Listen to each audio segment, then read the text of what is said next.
Iran और Israel के बीच जो तनाव चल रहा है वो अब एक बहुत ही खतरनाक मोड़ पर आ खड़ा हुआ है। पहली बार परमाणु टकराव जैसे शब्द खुलकर इस्तेमाल हो रहे हैं। चलिए समझते हैं कि ये हालात इतने विस्फोटक बने कैसे और अब आगे क्या हो सकता है। तो सबसे बड़ा सवाल यही उठता है कि अचानक से ये न्यूक्लियर या परमाणु युद्ध की बातें होने क्यों लगीं?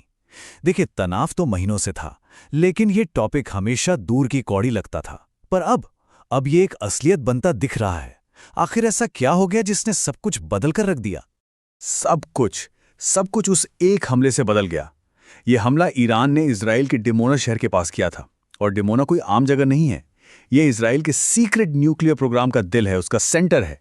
बस इसी एक हमले ने इस पूरे संघर्ष को एक परमाणु मोड़ दे दिया। लेकिन यह हमला कोई अचानक नहीं हुआ था।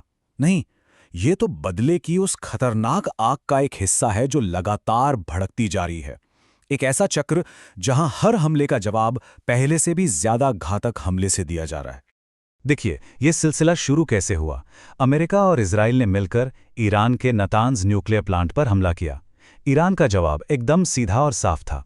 उसने इजराइल के परमाणु कार्यक्रम के दिल यानी डिमोना के पास मिसाइलें दाग दी। संदेश साफ था, अब कोई भी जगह सुरक्षित नहीं है। इस हमले का सबसे चौंकाने वाला नतीजा क्या था? इजराइल की वो world famous air defence shield वो नाकाम हो गई। उसका आयरन डोम, उसका पेट्रियट सिस्टम, ये सब ईरानी मिसाइलों को रोक नहीं पाए। ईरान ने यह दिखा दिया कि वो अब इजराइल के उन इलाकों तक भी पहुंच सकता है जिन्हें सबसे ज्यादा महफूज माना जाता था। और जब यह टेंशन पहले से ही अपने पीक पर थी, तब मैदान में एंट्री होती है डोनाल्ड ट्रंप की। उनके एक बयान ने इस आग में घी डालने का काम किया और मामला और भी ज्यादा उलझ गया। उन्होंने ईरान को एक सीधा दो टूक अल्टीमेटम दे दिया। कोई डिप्लोमेसी नहीं, कोई बातचीत नहीं, सिर्फ 48 घंटे की मोहलत। और धमकी क्या थी? अगर ईरान ने बात नहीं मानी तो उसका पूरा पावर ग्रिड तबाह कर दिया जाएगा। सोचिए, पूरे देश को अंधेरे में डुबोने की धमकी। अब सवाल ये था कि जब किसी देश के पूरे वजूद पर ही हमला करने की बात हो तो वो कैसे रिएक्ट करेगा? क्या ईरान इस धमकी से डरकर पीछे हट जाएगा?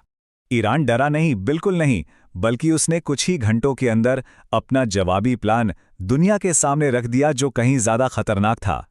ईरान ने कहा, ठीक है, अगर हमारे सिविलियन ठिकानों को हाथ लगाया तो हम खाड़ी देशों की पूरी एनर्जी सप्लाई ठप कर देंगे, वेस्टर्न कंपनीज के डेटा सेंटर्स पर हमला करेंगे और सबसे खतरनाक, पीने का पानी बनाने वाले प्लांट्स को निशाना बनाएंगे। इससे पूरे रीजन में तबाही मच सकती थी। ईरान के इस बेहद कड़े जवाब और अपने एयर डिफेंस के फेल होने के बाद अब इजराइल अपने सबसे आखिरी और सबसे खतरनाक ऑप्शन के बारे में सोचने पर मजबूर हो गया है। देखिए, ईरान की मिसाइलें अब इजराइल के सबसे सुरक्षित ठिकानों तक भी पहुंच सकती हैं। तो ऐसे में जब इजराइल का वजूद ही दांव पर लग जाए तो उसके पास आखिरी रास्ता क्या बचता है? और यहीं पर सामने आता है इजराइल का सैमसन ऑप्शन। ये उसकी एक अनऑफिशियल न्यूक्लियर पॉलिसी है। इसका मतलब बहुत सीधा है।